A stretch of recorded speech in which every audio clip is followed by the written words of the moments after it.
s'abonner à la carte Béton Info. Bande connexion à partout, la diaspora et vous s'abonner à on des chaînes vidéo vous pasika une information solo sur qui t'a la source. Qui t'a la source que je n'ai pas information ni sur awa. Donc vous s'abonner à la carte Béton Info à ratakate. Vous s'abonner massivement, vous partagez, vous likez partout que ça se vraiment bien. Vous s'abonner à la carte Béton Info. Ah ouais, ratatati. Vous s'abonner massivement. Voilà, chers fidèles internautes, c'est partout pour vous allez pas quoi la vision à carte Béton Info. Les chaînes à la référence, les chaînes à bino OEP ça information actualité dans temps réel. Tout ça ah on a mon amboka to mais un peu qu'on développer par rapport à l'actualité n'enga et tout senga. Et ça va bien Christian a dit vous continuer à s'abonner massivement à la carte Béton Info. Ah toujours actualité ratatée. Bonjour. Bonjour madame la journaliste. Bonne santé d'abord. Qui mes alliés parce que toi là beaucoup et puis Fachi Béton a réalisé ma promesse à la carte du pêcheur puis diplomatie du toko. C'est le cas qui ministre de l'économie après instruction dans l'opérateur économique pour le comme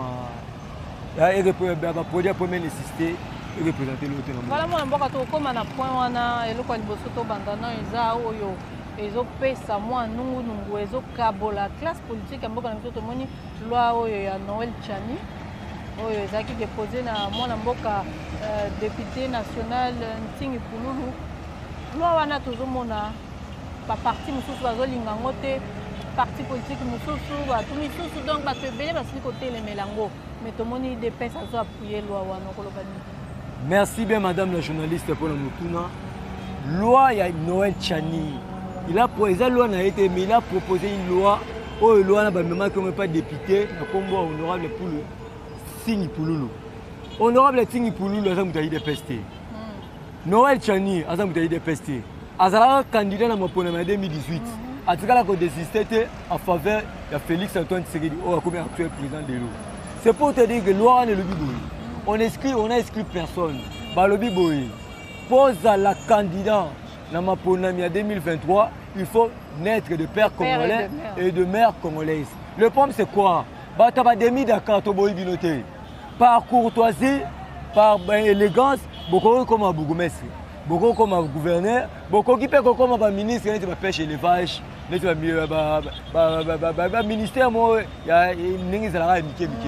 mais ministère régalien, ministère intérieur, ministère des Affaires étrangères, ministère des Finances, le ministère de la Justice, et puis le candidat président de la République. C'est la raison pour laquelle on a porté au pouvoir d'information. Barack Obama, mais comme constitution américaine, pour être candidat aux élections en Amérique, il faut voter dans le sol américain. C'est la raison pour laquelle Obama a voté dans le sol américain. Au long Schwarzenegger est commando, acteur à film, comme gouverneur de Californie. Azali né na États-Unis d'Amérique, Azali né soi-disant en Afrique. Né Azali wana poste né à sous ministre. Mais à koki jamais comme candidat à la tête de l'Amérique. Et puis au pays, l'article 134 de la Constitution Égypte d'Algérie. On comprend que pour être candidat aux élections en 2023 et aux élections, il faut naître de père congolais et de mère congolaise. Si on regarde la Bible, dans Deutéronome 17, verset 14 à 15, on dit ma belle égyptien et qui ont appartenu à l'Égyptien. Bisop ma belle congolais et ils ont appartenu à les Congolais. Si on dit demi d'accord, mais la poste à souveraineté, place dans les alités. Est-ce que nous avons dit ça ensemble? Bible est le bien dans Deutéronome 17. Mais certaines personnes mal intentionnées, nous avons vite compris, les communicateurs, il y a autre Moïse Katoum.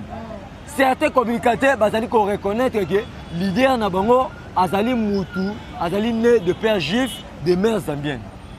En 2002 2004, parce que moi, je suis journaliste à Katanga, je rappelle Joël Kadé. Tant qu'on dénonce les États-Unis, les minéraux à Katanga, Moïse Katoum Fundaï. Au Longo, John Mouyambo. tant a dénoncé qui m'a ingérence à ma bien à gouvernorat à l'oukel va pour bateau mandat qu'on c'est que bateau belé va dénoncer ma bé le lo ka va koufi c'est pour te dire que on ne peut pas nous intimider la souveraineté revient au peuple congolais ce qu'on a dit 100% de congolais aux des pères de mère il va être la poste à souveraineté au retire la président de la République au retire la responsabilité il y a ministère régalé en Boka na bisoté on ne peut pas nous intimider actuellement. Oui, pourquoi tu souffres dans Mboko souffre pourquoi? Parce qu'à la tête de Mboko, tu as un véritable peuple congolais. C'est grâce à l'événement Félix Antoine Tshisekedi. Azaki 100% congolais, de journalistes. Kabila, Joseph, Azaki des pères congolais, 100% congolais. Kabila les pères. À part hier. À part hier, à Botamana, non, mais bon, on est sur Batikali. Parce que 100% congolais. C'est pour te dire qu'actuellement, dans le monde du Congo, ce qu'on a en Afrique du Sud, opposant à Bounsa Salvi, actuellement, le peuple congolais, Bazali, le président, Bazali 100% congolais. Mais par contre, pour voir que nous soutenons un Italien, Moïse Katumbi.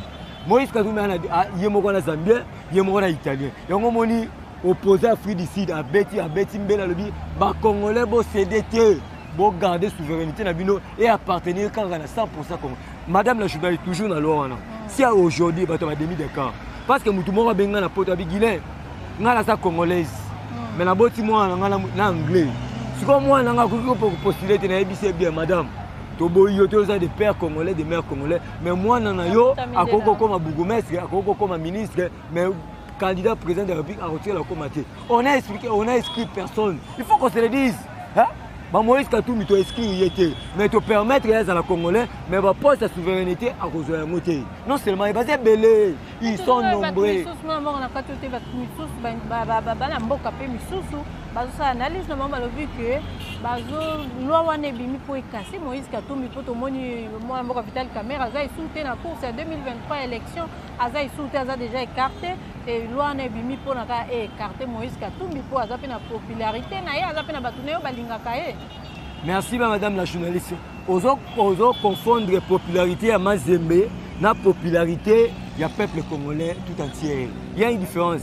Il y a tout bien commerçant na mambabale mais tu es bien en politique na politique aza apprenti biso to botami na politique na libeli to koli na il y a une différence popularité na ye mais moi je souhaiterais à Zalawana à mon ndenge to renfler ba pour la législative to renfler président et puis na ba secteur municipal au boyeboy c'est pour te dire que IDPS sa première priorité c'est la conservation du pouvoir. C'est la raison pour laquelle on a dit Jean-Marc Kabunda Kaboun, dans le 38e anniversaire, notre priorité est de conserver le pouvoir. Il dépêche le pouvoir aujourd'hui, il dépêche le pouvoir demain, il dépêche le pouvoir éternel. Mais conformément à la démocratie, Fachi Béton fera 15 mandats, Kabouya, il y a 10 mandats, Kabouya, il y a 10 mandats. Si on rappelle encore ma présidente, nous avons inscrit mais nous avons des principes.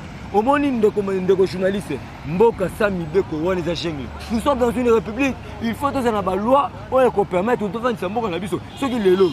Étrangers à postuler. Nous avons dit que aller à Tondi, au Tengana Congolais, Balamor a postulé. Le coup la Bible, le Bible, ma belle égyptienne, pour les égyptiens, pour nous côté aux étrangers, bisopé, tous les chrétiens. On a quitté le 23 juin 2019. Le chef de l'État avait dédié ce pays au nom du Seigneur Jésus-Christ. C'est que tu as côté les Mélanzambes, qu'on le veuille ou pas, et puis je te rappelle aussi la conscience. Il y a battu ce Moïse Katumbi. Oh, il a lancé un bongo pour un communicateur. On va défendre les Tata Moukonzekolo. Bisous, on se laisser faire tout ça, tous allez se mobiliser comme un seul homme avec un seul objectif de conserver le pouvoir le plus longtemps possible.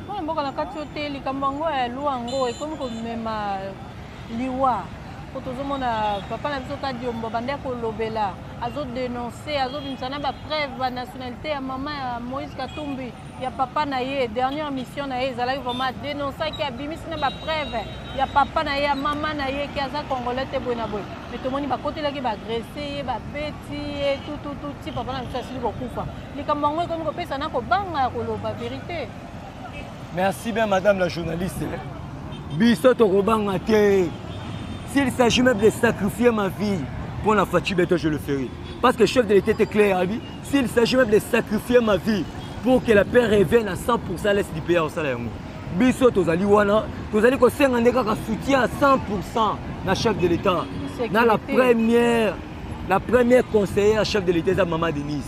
Maman Denise, tozali ko bunda tongo midi poko pour ko défendre tata Mukonzi ekolo. Mais quand il s'appelle pas communicateur et puis tous les parlementaires debout, oh bazali ko défendre, ko vendre image institution président de la République na parti na biso. Moutouana, la biso parlementaire debout ya IDPS, tozali ko sala musala moko. On est en train de vendre l'image à tata Mukonzi ekolo. La image ya parti na biso. Yango le to ko senga na bakandidat parti na biso na mokonzi mboka tata Mukonzi ekolo Félix Antoine Tshisekedi. Ba pesa biso sécurité. Ba assurer biso parce que ba vie na biso est en danger. Mais to kotika te, mais to ali ko senga un soutien ya ba kamina biso pour être musala to zali ko sala. C'est risqué madame la journaliste. Défendre c'est bien, mais ben convenez zali o motomoni ya papa Kadiobo.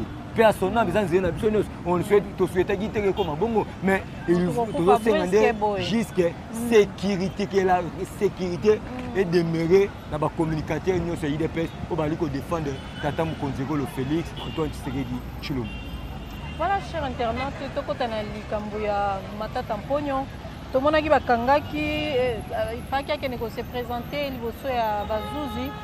Par rapport à dossier à zérémisation, à dia kimbongo, à détourner kimbongo, le kamango ya ki vraiment ndongo vraiment. Pour moni maramango pe le ki kaka boya comme un homme libre boyena boye. Okoloba nini tozo mona appel lisusu. Tata Mukonzi mboka ye moka lobaki aza insatisfait. Ya justice mboka na biso. Tozo mona bazo kanga bato ebele oui, chef azo sala musala na bien. Bazo kanga bato bien mais mbongo tozo mona côté zozo ngate. Merci bien, le journaliste pour la Moutoudan. Ce qui est vrai, les gens comprennent mal. On a une éclaircie, opinion nationale comme internationale. Matata Ponyo, a quitté, a salé la résidence surveillée et puis a fait condamné. Mais il va se présenter comme homme libre devant la justice. C'est que l'union sur la justice des postes a se présenter librement. C'est pour te dire que bateau va confondre les têtes, la veille, le dossier à l'époque de Zaïre, le ministre Oyo, justice est Pessimbela.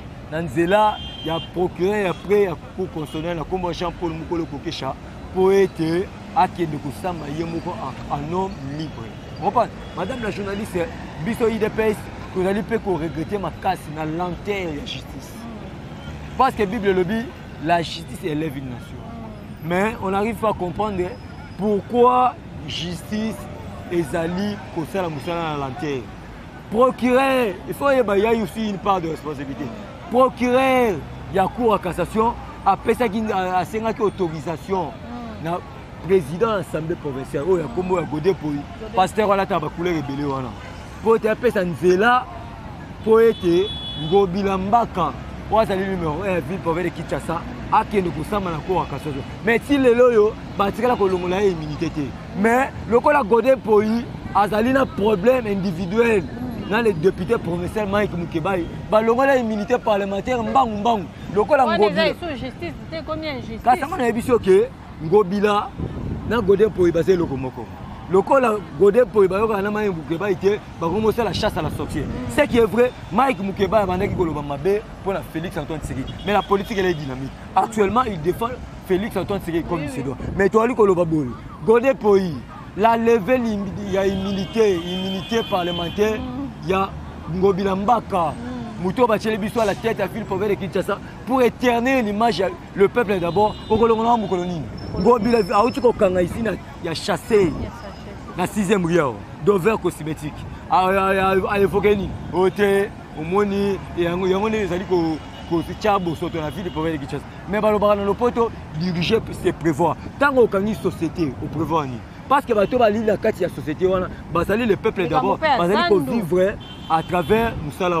Et puis, dans le Kanizandu, qu'est-ce que tu as prévu?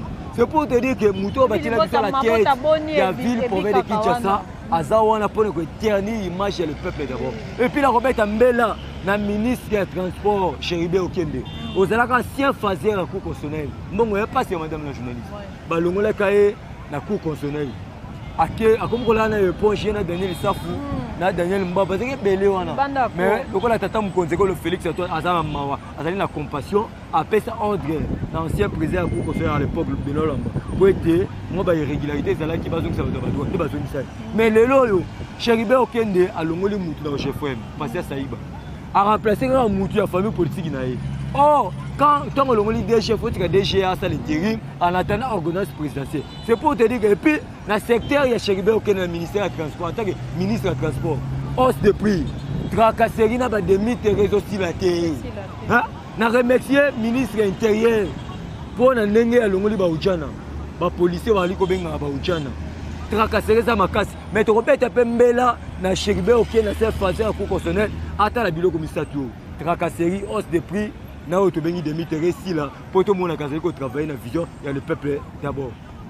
Voilà cher internet comme na soko ke na suka likambo pe ya biloko ya kolia tozo kaka sango ekokite biloko ya kolia ti siko suite tozomona te biloko ezokende kaka na komata mpona kolia te na Kinshasa ekomi problème papa koloba pe nsuni. Merci bien, madame la journaliste. La Banzi était le numéro 1 du ministère de l'économie, la Kumba Jean-Marie Kalouba, à Koutanaki, na représentant de la Fédération des entreprises congolaises, à Talissi Bango et à long et à large. À Talissi Bango que la loi frappe tout le monde. Nul n'est au décider la loi. Le gouvernement central a décidé pour être biloko kita. C'est que pour être biloko na bino, quand on a un matin dit et puis Jean-Marie Kalouba est allé plus vite, est allé plus loin. À Kéti dans Namibie côté importateur baso biloko. C'est que Babylone quand les gens ont fort pris, c'est la mauvaise foi il y a des opérateurs économiques. Pour votre information la majorité des opérateurs économiques en Boka Nabiso basés dans la poche à Kabila. La majorité ce sont des asiatiques. C'est la raison pour laquelle le chef de l'État a des grands diplomates à Salou Koluka par quel mécanisme concurrence loyale les ala. Cause à la sécurité sur mon opérateur économique à Brazzaville en Boka Nabiso. Cause à la sécurité sur mon opérateur économique à Ghana. C'est que le chef de l'État est dans haut de Bengi opération gagnant-gagnant. Yo tongi le pont en Chine, m'appelle tongi le pont à Banu. C'est pour te dire que tu es dans la diplomatie, on a profité que Ban Mboka Bosa la calme. Pour la même méthode, va produire la première nécessité. Ma rembourser déjà clos et je tiens à vous informer. La réserve stratégique, vous allez comme pas Madame Dadi, vous allez directeur général, a déjà stock, Bello Nyon, Soto Beni Bamassam, Bafoufou, et ça déjà n'a plus assez. Ça qui est semoule. Sur la réserve stratégique, ils allaient côté comme on a 17 000 fois et pas 25 kilos. C'est pour te dire que le chef de l'État a sali Kobunda pour dire que moi, Namboka, attendra au fileté, Malia bien vivre du Toko.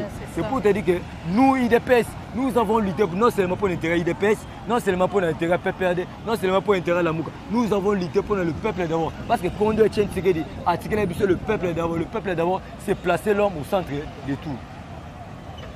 Voilà, sikoyo likambo susu eza que tolobela lisusu ville province ya Kinshasa otaki koloba ngo me nazongisi yo lisusu na kati likambo ya ville province ya Kinshasa tozomona salité depuis basaki lancement ya Kini Bopeto tozomona changement moko te salité basachet partout babouteille kutu koloba te bafulu etondi lisusu partout. Merci bien madame la journaliste. La Banzi le numéro 1 provincial à la ville province de Kinshasa, c'est un sorcier politique. C'est une personne, n'a pas député provincial inconscient. Parce que même n'a pas député inconscient, il y a IDPS dans la carte. C'est la raison pour laquelle Bisso va parlementaire debout. Toro sanctionner tous les députés provinciaux et élus dans la liste IDPS. Parce que les députés provinciaux, on devrait avoir 4 sénateurs à la liste IDPS. Mais les députés provinciaux à l'IDPS, c'est pour te dire qu'il n'y a pas de députés provinciaux à l'IDPS, mais actuellement, tant que tu as dit que ce n'est pas une personne qui noie, c'est pas Fachi Béton. Mais il y a ce plus qui était un peu coopératif, il y a sur le raté. À Kangina, tu as chassé. Mais quand tu es au Kango, prévoit un nini. Tu peux débloquer 2,7 millions pour la Kini Bopeto. Et on va aller au Zilaï.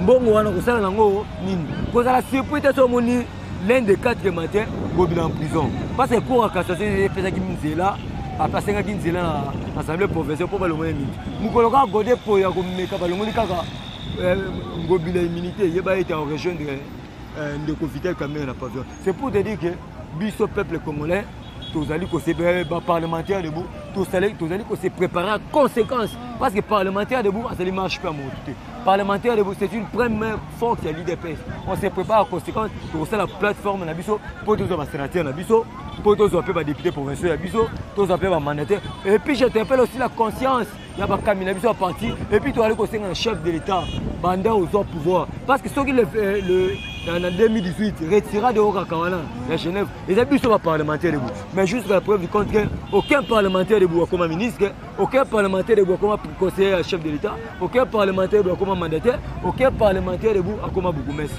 C'est pour te dire que tu allez conseiller un chef de l'État dans le prochain gouvernement dans le mandataire au Brésil tout le monde a tout mis à la paix c'est pour l'homme Augustin Kabouya Lobabi dans le moment numéro 1 la coordonnateur à bourgmestre adjoint ya celle personnellement au Tiko Kufa Kabouya Lobabi natili kombo na po ete ba parlementaire ba mital ana kazo tozaleli aucun parlementaire a la poste à responsabilité mais ça la ba biso comme ministre ba mona ta passe pour pouvoir voter mais biso yo madame la journaliste to moni passe mais juste la preuve du contraire tout ce que vous allez récompenser et on tali ko senga na chef de l'état mokonzi na ngala ninga mingo na benga la fidélité paye on ngala benga le consolateur Dieu existe la prochaine gouvernement quand il s'appelle biso to mita la biso ba parlementaire mingi rolo bezalité mot de la fin to kabona mot de la fin nazali kopesa mbote na la distinguée première dame la première conseillère la chef de l'État Félix Antoine Tshisekedi maman na ngai toyebi koninga ba parlementaire mais quand il s'appelle biso to se retrouver pe na pesi mbote na Fanny Kasalu madame la journaliste c'est pour la toute première fois na histoire mboka na biso mwana ya président à ça la fondation pour aider les orphelins et puis pour aider les chèques. Moi, je suis Félix Antoine Tshisekedi, comme moi, Fanny Kasalu Tshisekedi, à cette fondation pour aider les orphelins et puis pour aider les chèques. Vous allez que maman Fanny Kasalu, maman m'a passé à mon boui. Orphelin IDPS pe bazali. Na yebi koza mutema malamu. Soko kanisi le pebe, okanisi le pebe orphelin IDPS. Kozala malamu. Na pesi mbote na ngana ndeko na Yves Bouboul na Londres bambote belé, maman na nga Marie José Mbombo na Suède bambote belé, maman na nga Kapinga na Belgique, ndeko na nga Sedou Kizika, batutu baningara na ba baningara na ba baningara te. Bana tout ya ko pardon l'Éternel, ma fille né Ali Mouloto bambote belé. Ceux qui vont a besoin de contacter pour avoir la vraie information, bobenga plus de 143 81 99 18 606 plus de 143 81 99 18 606 bye bye bye bye. Voilà, merci mon amboka ngana bino pete kuma okabona na kosenga na bino bo s'abonner massivement à na Beton Info pour rater information à tamukete. C'est tout ça na le roi makolo na bino place nyos information ezali kamboza to kita na temps réel pour nous la bino ba information pe bilili. Merci à l'équipe technique, merci à Rifin Kisombe, merci à Biou pour la Bilili Kitoko, merci à Blaise Pascal à Montréal, à Pêche Bambo Tébélé, pour s'abonner massivement à Katia Beton, pour s'abonner à vraiment à Boza 2 sites, on va le mettre au Cabouin, on va le